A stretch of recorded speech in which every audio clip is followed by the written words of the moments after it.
Hey guys, I'm in Trilby, Florida right now, just north of Dade City.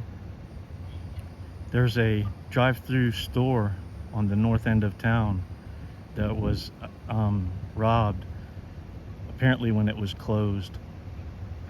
A car drove through the garage door on one end of it, and I guess they were stealing cigars and lottery tickets. They were scattered everywhere, and the police were investigating it when I drove by.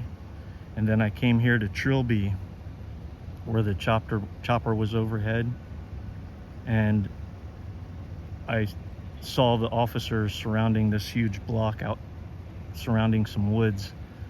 And about a mile away, there's a house. I found them where they're trying to get inside of the house to search it, but it looks like the women that are here won't let them search. They won't let them enter.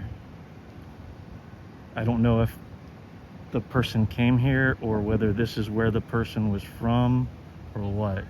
I have no other information. And the sergeant here, he's a piece of shit. He tries to run me off of every scene.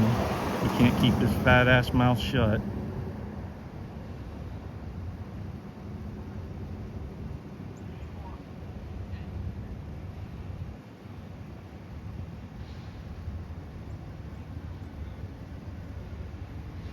I don't know how many suspects there were or how many they're searching for, but they still have drones up in the air.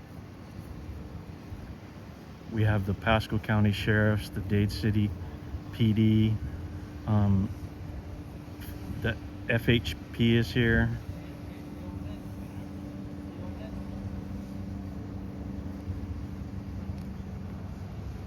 They have this house surrounded.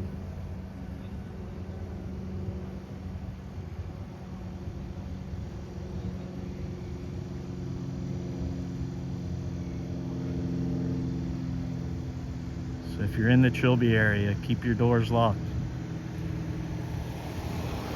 This incident is just west of the roundabout in Trilby, where the car wrecked out, and I guess they took off running.